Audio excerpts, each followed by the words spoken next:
வணக்கங்க. இன்றைக்கி நம்ம கொண்டக்கடலை குழம்பு எப்படி வைக்கலாம்னு பார்க்கலாங்க. அதுக்கு தேவையான பொருள் கொண்டக்கடலை ஊற வச்சுருக்கேங்க, உருளைக்கிழங்கு, தேங்காய், வெங்காயம், மிளகாத்தூள், தனியாத்தூள், மஞ்சத்தூள். அவ்வளோதாங்க. இதை வச்சு நம்ம இப்போ செய்ய போகிறோங்க. கொண்டக்கடலையும் உருளைக்கிழங்கையும் வேக போட போகிறோம். இது ரெண்டையும் இப்போ தண்ணி ஊற்றி உப்பு போட்டு அரைச்சிங்க, அப்படியே விட்டுருங்க. கொஞ்சம் நல்லா வேகட்டும். கொண்டக்கடலை உருளைக்கிழங்கு நல்லா வெந்துச்சுங்க. இப்போ எப்படி குழம்பு வைக்கலாம்னு பார்க்கலாம். சட்டியில் கொஞ்சம் எண்ணெய் ஊற்றிக்கோங்க.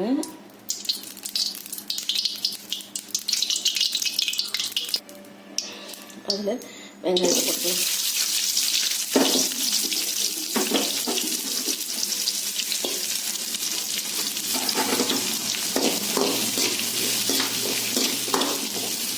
இது கொஞ்சம் வதக்கிடலாமா.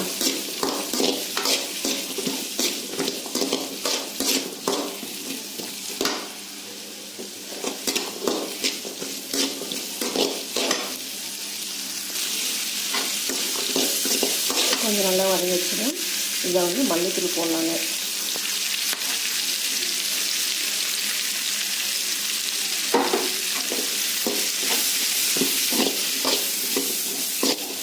இது கொஞ்சம் சின்ன வெங்காயம் கிடைச்சா நல்லா இருக்குங்க.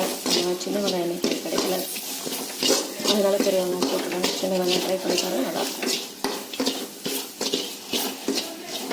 மல்லித்தூள் போட்டு இப்படி பரட்டிட்டு இது எடுத்துடலாங்க.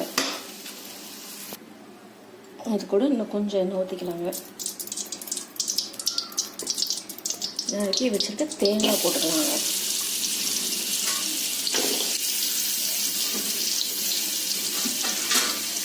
இதை கொஞ்சம் லைட்டாக கிடப்பிடுங்க.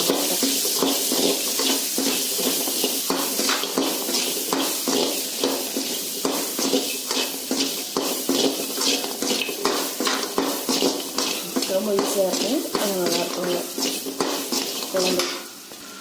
இதில் வந்து நம்ம மிளகாத்தூள் போடலாங்க.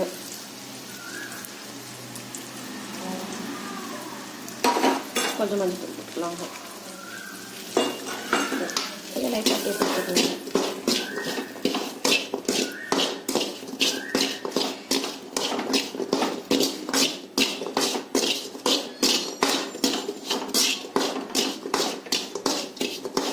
போடுங்க, எடுத்துக்கலாம்.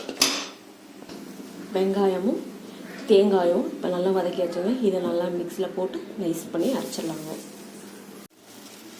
இப்போ நம்ம வேக வச்ச உருளைக்கிழங்கும் கொண்டக்கடலையும் இந்த சட்டியில் போட்டுருங்க.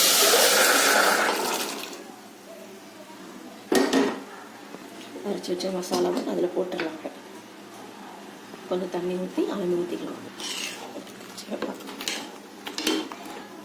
தண்ணி தேவையான லைட்டாக தண்ணி ஊற்றி அளந்து ஊற்றிக்கோங்க.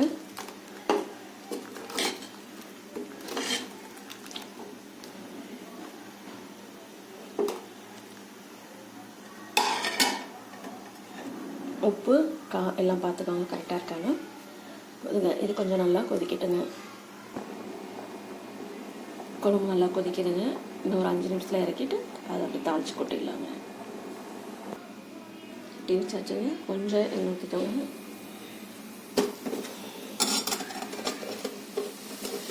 எண்ணெய் காஞ்சாலும் கடுகு போட்டுக்கலாம். எண்ணெய் காய்ச்சி கடுகு போட்டாங்க.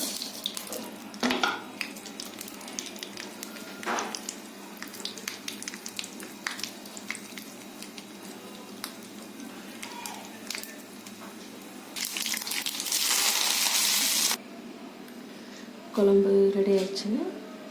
சாப்பிட்டு பாருங்க.